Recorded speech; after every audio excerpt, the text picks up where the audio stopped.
진보 진영의 유력 대권주자로 꼽히는 이재명 전 대표. 그만큼 진보와 보수 진영을 가리지 않는 견제가 이어지고 있죠.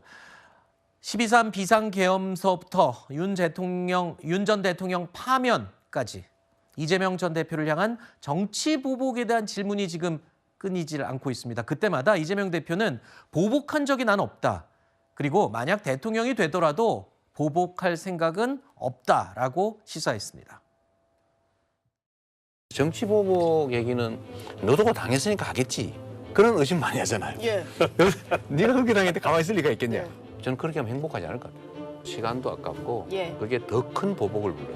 물리적, 법률적으로 죽을 고비를 4차례를 넘기고 지금 여기 와 계신데 왜 이렇게 무서워한다고 생각하세요? 저는 사실 이해가 좀 안 돼요. 첫째, 엄청나게 이재명을 스스로 괴롭혔다고 생각하는 것 같아요. 두 번째, 이렇게 해놨으면 반드시 보복을 한다가 그들의 생각인 것 같아요. 저는 왜 저렇게까지 반응하는지 정말 잘 이해가 안 돼요. 우리 모르게 못된 일을 혹시 많이 하셨어요? 저는 인생사에서요. 누가 저를 괴롭혔다고 보복한 일이 한 번도 없어요. 제가 성남시장 할 때도 경기도지사 할 때도 누구를 해코지 해가지고 내쫓은 일이 한 번도 없어요. 이재명 전 대표가 직접 나는 살면서 보복을 한 적이 한 번도 없다. 대통령이 되더라도 그런 일은 없을 것이다. 라고 말을 하고 있습니다. 하지만 국민의힘 의원들은 고지고대로 듣지 않는 것 같습니다. 제가 김대중 대통령한테 배운 게 포용이죠. 임 원장, 보복이라는 것은 못 쓴 것이여. 보복하면 안 돼. 글쎄요, 그건 그 본인 마음이겠죠. 그러나 지금까지는 많이 잔인하게 했어요. 솔직히 민주당이 김대중의 가르침을 많이 벗어난 것 같아요. 저는 아마 이재명 대통령이 되면 저희 당을 내란 정당으로 위헌 정당 해산 심판을 하고요. 네. 끝끝내 모든 사람에게 내란 몰이를 씌울 거라고 생각을 합니다. 정치 보복은 안 할 거라는 걸 누가 믿겠습니까? 22대 공천만 봐도 비명계, 반명계는 살아남지 못했습니다. 그런 분이 그대로 둘까요? 아니라고 하는데 보복할 거라고 하네요. 이거 어떻게 되는 겁니까?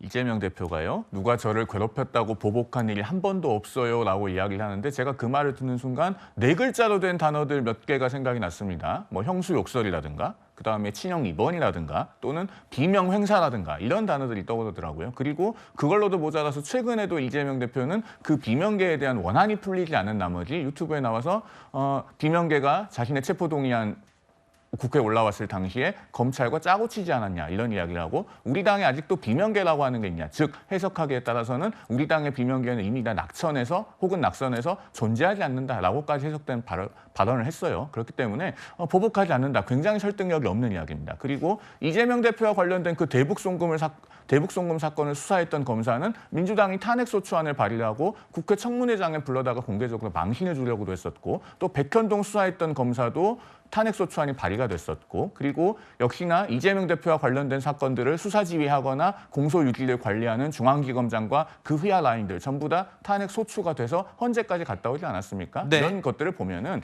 결국은 이재명 대표의 말을 볼 게 아니라 그동안에 어떻게 행동을 해왔는지를 봐야 되고 그래서 보복하지 않는다? 저는 우리 국민들께서 상당수가 믿지 않으실 거라고 생각합니다. 네. 글쎄요. 이재명 대표가 만약에 그렇게 보복하는 정치인이었다고 한다면 성남시장을 재선까지 하고 경기도지사까지 되지도 않았겠죠. 지난 대선에서 대통령 후보가 되지도 않았을 겁니다. 지금까지 살아온 궤적을 보면 보복과는 거리가 멀다고 할 수가 있겠죠. 지금까지 이 자리에 온 것은 오직 정책과 실용주의, 민생을 위한 그런 정책을 해왔기 때문에 이 자리에 온 겁니다. 그리고 앞서 말씀하신 그런 뭐 사법 리스크라든가 이런 부분도 말씀을 드리면 그 부분에 대해서 우리가 뭐 탄핵이라든가 여러 가지 조치를 취하긴 했지만 그것은 이재명 대표에 대한 그 야당 대표로서의 그런 그 검찰 권력을 이용한 탄압이었기 때문에 탄핵을 시도한 것이었고요. 일정 부분 그 부분도 저는 헌법재판소에서 일정 부분 판단받은 바가 또 있다는 생각이 듭니다.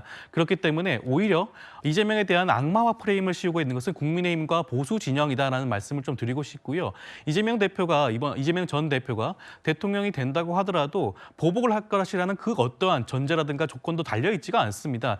이재명 대표가 스스로 아니라고 함에도 불구하고 불구하고 이러한 프레임을 씌우는 것 자체가 이재명에 대해서 얼마나 많은 공포심과 두려움을 가지고 있는가, 보수 진영이 어떻게 보면 뭐 진보 진영을 대표하는 대선 주자로서의 그 역할에 대해서 너무나 큰 두려움을 가지고 있는 게 아닌가 생각이 듭니다. 제가 네. 10초만 말씀드리겠습니다. 네. 그 헌재에서 판단을 받은 이창수 전 중앙지검장 외 3명의 검사들 전부 다 헌재에서 9대 0이었다라는 말씀드립니다. 알겠습니다.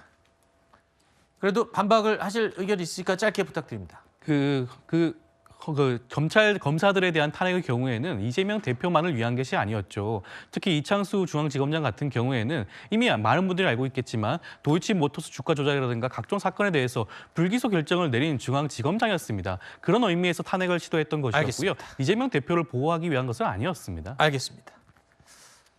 자, 경선 후보들에 대한 얘기이기 때문에 발언 기회도 횟수를 제가 맞춰야 되기 때문에 반박 기회를 드렸습니다.